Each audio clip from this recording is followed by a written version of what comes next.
All right, real quick, we're gonna change the gaskets on the valve covers on a JKU. This is a 2008, but it should be the same pretty much for all the 3.8 engines. So it's pretty straightforward. As you can see, it's got, what is it, like 8 bolts all around the valve cover. We're gonna start off by taking off this hose right here, and then just loosen all the bolts. Let's see where we go from there. Okay, so I just loosened all the bolts on the passenger side valve cover for a 3.8 JKU. And so now, as you can see, the valve cover is loose. It's just gonna be those 8 bolts. It's 4 on each side of that valve cover. It's gonna be an 8mm. You're gonna need a swivel socket in order to get to them, or whatever these are called, little flip sockets. Be a 1/4 inch drive, so something skinny, so it'll fit in there, and with an 8 on the end. You're also gonna want a longer 8mm, so you can take out the bolts that are on the outside of the valve cover, closer to the passenger side. Those are gonna have a long head, so you're gonna need a longer one to get over. So the passenger valve cover is out, and as you can see, it's pretty drenched in oil on one side. The side that was closer to the outside.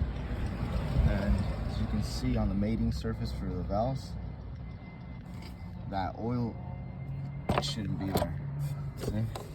The oil's on the other side of where that gasket is marked, meaning that it passed the gasket. So yeah, failed cover, valve cover gaskets.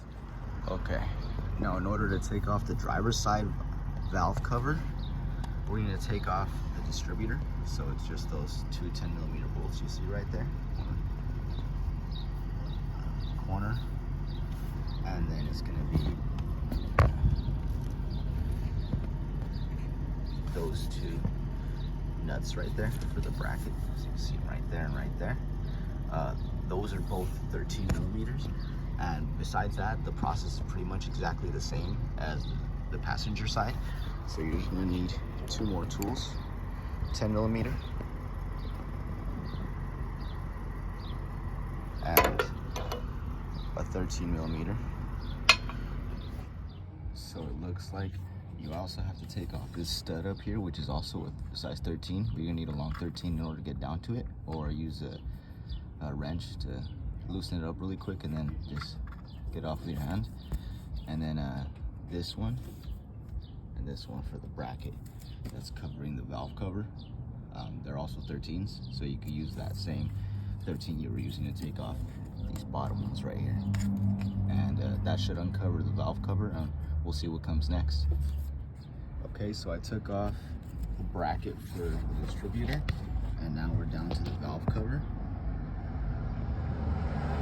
As you can see, the removal of it is going to be pretty much the same thing as the passenger side.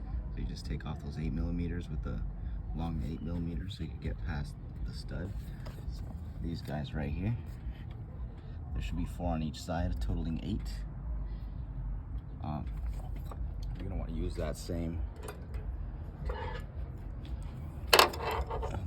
flipping socket that I told you about earlier. And it looks like the only thing different to the passenger side is that you're gonna be removing that hose instead of the one that was on the other side. So we'll see how involved that is right now. So both valve covers are now off. Here's the driver's side one.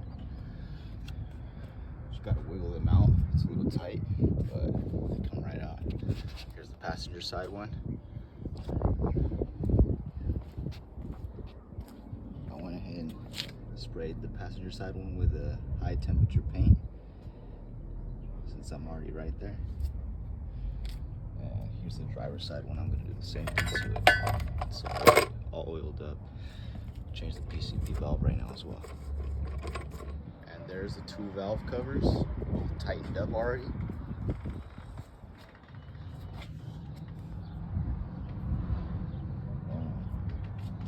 I just need to put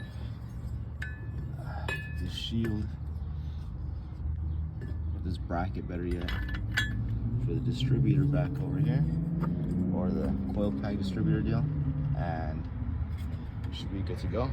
Let's see how it starts up once I get it put together. All right, so I started her up and I turned her on after about 10 minutes. I drove it around. No leaking anymore, as you can tell from the valve covers.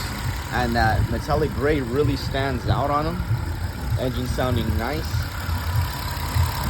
No more leakage.